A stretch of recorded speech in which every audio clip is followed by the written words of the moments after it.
Чингэлтэй дүүргийн ерөнхий боловсролын сургуулийн ахлах ангийн сурагчдын дунд жил бүр уламжлал болгон зохион байгуулагддаг цэрэг спортын дүл 2019 тэмцээн амжилттай зохион байгуулагдлаа. Энэ жил тус тэмцээнд Чингэлтэй дүүргийн төрийн өмчийн ерөнхий боловсролын 12 сургуулийн 320 гаруй сурагчид оролцсон юм а.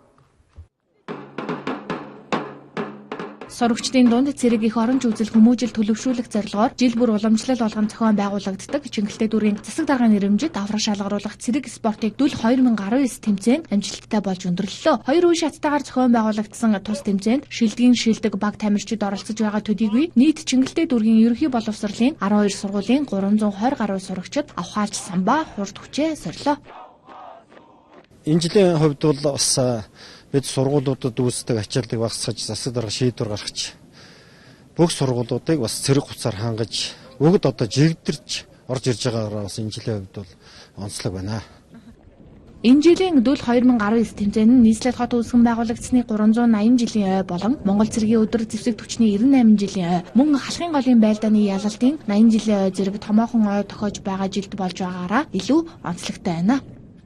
Маа сургууль болохоор энэ тэмцээнд жил болгон оролцдог. За 2 удаагийн хоршин авраг, 2 удаагийн дэд байрны шагналтай сургууль. За энэ тэмцээнд оролцсноор бид бүхэнд ямар ач холбогдол өгдөг вэ гэхээр хүүхэд болгоны эрийг сайн төлөвшлийг бий болгож өгдөг тийм ач холбогдолтой боллоо гэж бодож байна. За энэ цэрэгжлийн дүл тэмцээнд оролцсноор бие биедээр сэтгэл санааны хувьд маш их ингээ хатуур төвчээлтэй болж байна. Бас цагаа баримталд сурж байна.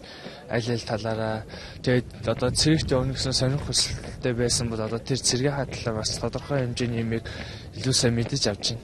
Тэгээд энэ дүл тэмцээнд орсноор хүний бие биедэр эр цэрэгт явах хүсэл нь илүү их тэмүүлдэг. Тэгээд биений хувьд бол өөрчлөлтүүд маш их гардаг.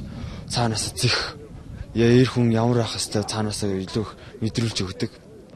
Энэхүү тэмцээн нь хүүхдийн бие бэлтрийн хөгжлийг дэмжих, анги хамт олонний нөхөрлөл, хамтын ажиллагааг дэмжих зорилготойгоор зохион байгуулагддгаараа бусад тэмцээн уралдаанаас давуу талтай байна.